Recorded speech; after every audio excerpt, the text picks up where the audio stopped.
Ang sundalong patpat ni Rio Alma. Sa isang mainit na araw, naglalakbay isang sundalong patpat at sinusubukan niyang hanapin ang nawawalang ulan.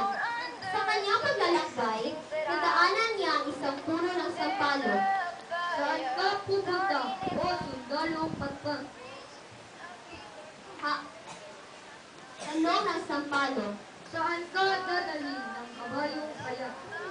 Hahanapin ko ang nawawalang ulan. Sagot ng sundalong patpat habang inaayos ang papel na sombrero. Pero hindi hinahanap ang ulan. Nagtataka nagkamot ng tuktok ang sampalok. Dumarating ito kung mayroon ito. Kung gayon, aalamin ko kung bakit matagal nang ayaw lumalaw ng ulan. Sagot ng sundalong patpat at tinatakbo ang kanyang kabayong payat.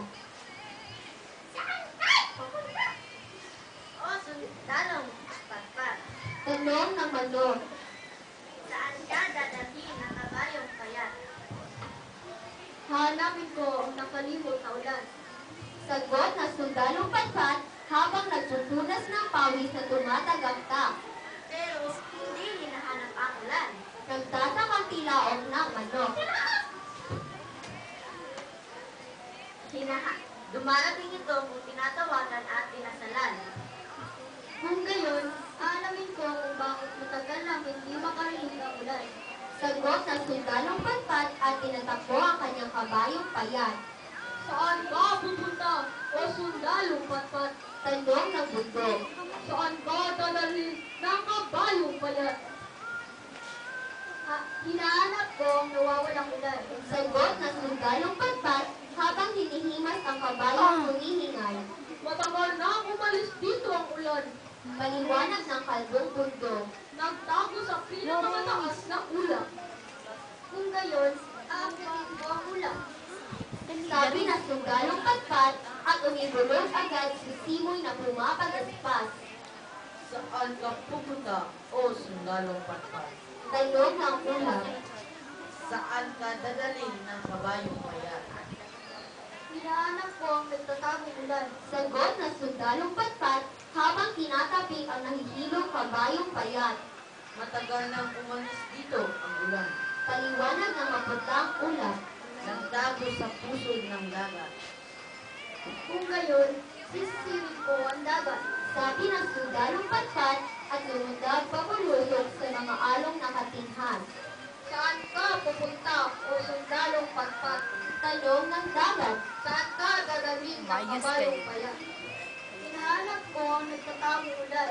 Sagot ng sundalong patpat at iminasiwas ang espadang patpat. Pero hindi nagtatago ang ulan. Paliwanag ng nagniningning na dagat. Ipinilangkot ni Pugita sa kanyang mundyang perlas. Kung gayon, papatayin ko si Pugita. Sabi ng matapang na sundalong patpat. Papalayain ko ang ulan.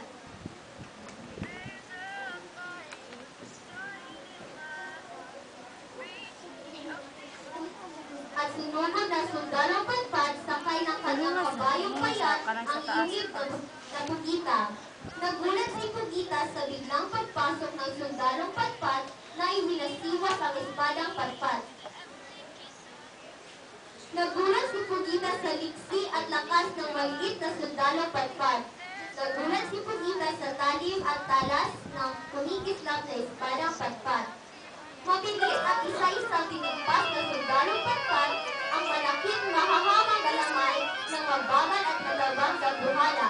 Isa, dalawa, tatlo, apat, lima, anim, pito, walo. Huli na namumula ng maitim na kita si Pugita. Nasa gitna ng sundalong patpat ang isang perlas na nakapalawit sa puntas ng bumbong hangin ng dagat. Hawak ang perlas, dali-daling sumilad patungong pangpang ang sundalong patpat, sakay na mabilis na kabayong payat, at pag-ahos ay agad nang ipinutol ang unyang perlas paitaas. Mataas na mataas na mataas, hanggang umabot sa tiyan ng ulap at sumabog ng saganang ulan. Nagbunyi ang buong daigdig. naglaro ang mga dahon. Nagbihis na lugian ang mga bukid at bundok. Muling umawit ang mga ibon at ilog. Saan ka pupunta? O sundalong pagkamat. Tanong ng sampalok. Saan ka naman nagaling ng magaling na hanapin niya ang masinang ito sa puno ng mga Sagot ng makisig na sundalong patpat at pinatakbo ang makisig na kabayong payag.